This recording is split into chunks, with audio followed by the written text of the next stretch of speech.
Hi, this is your certified regenerative detox specialist, Jeanette Anakini, also known as Jin. I'm here for part 2 of my recent video, debunking the myths about sugars. So there's a reason you crave sugar. There's a good reason. It's actually designed for our species. Our species is a frugivory species, so similar anatomy to the primates. The gorillas, the monkeys, we have the same teeth, the same fingers, the same long digestive tract that allows fruit to move through us very quickly. The primates eat a diet high in fruits and dark leafy greens, and that's because I spoke about in my first video our long coiled GI tract and how the speed of the food, like what the speed is that the food moves through us. So with fruits, they move through us very, very quickly. I would say at Corvette speed. And if we were to compare that to, a potato or a piece of meat, this would be like my Volkswagen Golf speed. As part of the Krebs cycle for energy production, cellular energy, ATP, endosine triphosphate, we require carbon and oxygen. And that's it. That's literally all we need to live, to produce cellular energy. So carbon, carbohydrates, sugar. So these are the right sugars found in fruits and vegetables. And sadly, we're seeing a lot of people jumping on these carnivore diets, doing more ketosis. And I've done a ketogenic state, ketosis, when I do my dry fasts, where I do about 12 hours a night. And this is a state of ketosis. But if we're living on this, we're actually making the body find its energy source from foods that don't actually give us that immediate sugar, the way fruits do, that we run on.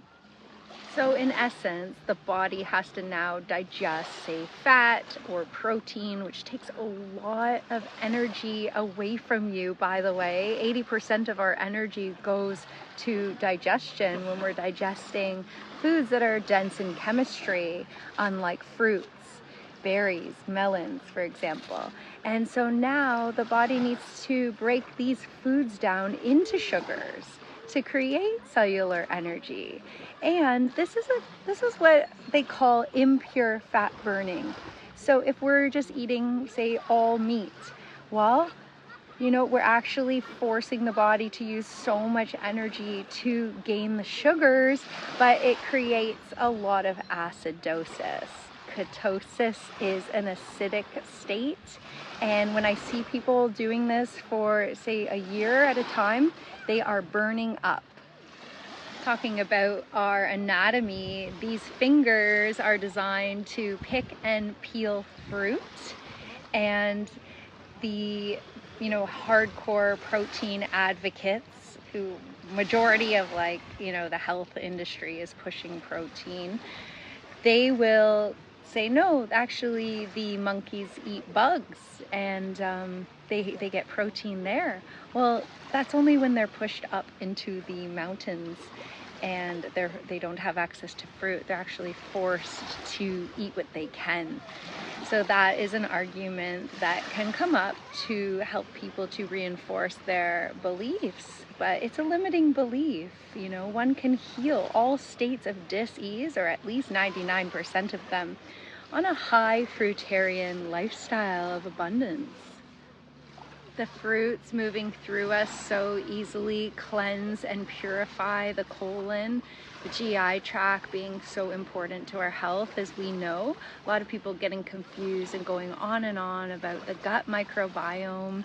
Well, when you eat fruits and living foods like salads, carrots, cucumbers, these foods actually make your body create probiotics. So this is actually something you don't really need to be so focused on, like the probiotics. You can just eat living foods and let your body make them. And fruits are really great. They're high in energy. So for our electrical species, having a nervous system, being electrical beings, this really lights us up. These fruits actually, if you notice the way they grow on the trees, reaching up to the sun, reaching up to that electrical source. They lift our energy along with them. So vibrationally speaking, we are being picked up to higher states of consciousness, more peaceful energy, and less stimulation in our nervous system, which we know can cause so much harm. And we see that the overstimulation of the nervous system is causing a lot of states of dis-ease. Stress being one of our biggest acidifiers that we're faced with today. So if fruits bring us more of a peaceful energy, why not give them a try? Fruits moving through us so quickly is amazing, and we need to remember about proper food combining and even fruit combining. So different foods that we're eating that take longer to digest should be eaten after fruit. Fruit needs to be eaten on an empty stomach, and I believe I talked about that in my first video, debunking the myths about fruit sugars. So please go back and check that for more information. And when it comes to the rhyme about melons, eat them alone or leave them alone. And melons, you don't want to mix with other fruits because they move through us the fastest. And speaking about alkalinity or acids, they are the most alkalizing. They are about 8 to 8.5 pH. And the citrus fruits are very, very alkalizing, believe it or not. The citric acids are actually converted into an alkaline ash. So this is why lemons are very, very well known. Lemons are very well known for their alkalinity. A lot of people start their day with lemon water, for example. And you know, think about that bright color. The colors of fruit, they're like the colors of the rainbow. They draw us in. This shows us how they're meant for us. And going back to our anatomy, the teeth, you know, we don't have giant fangs. I don't care what you say. A lot of people go, oh no, look at my fangs, you know. We don't have the fangs that go and tear apart meat the way a lioness would have, a true carnivore. Do you eat protein? Do you have the volition to go out and murder the animal every time you're hungry for a meal? I think it would be in us. It would be instinctual. And a lot of people say, oh yeah, I would kill. Yeah, I would do that. I don't think this would leave you feeling very good inside. Killing is not something that we do well. Why all the excuses? Why don't people just try eating a lot more fruit and a lot less protein and starches? Well, there's the norepinephrine, and coming from addiction myself, I completely understand what it's like to give up something that lifts you up and stimulates you. You know, it's like having coffee. The adrenaline of the animal when they're slaughtered is stored in their flesh, so when we consume it, we actually get like a false sense of energy, but vibrationally, the meat vibrates at a 0 in terms of angstroms of energy. So the vibrational energy is null in meat compared to fruits, which vibrate at about 12,000 angstroms of energy, which is more than double the human energy. So this is why the fruits, berries, and melons really light us up and lift us up energetically. What I usually do as a coach is I recommend just adding fruits, not actually giving anything up. A lot of my clients are still having a couple servings of animal flesh a week, and that's what's serving them. It's totally up to the individual, but depending on the state of dis-ease, there might be a bit more of a need to move that out of the diet and lifestyle.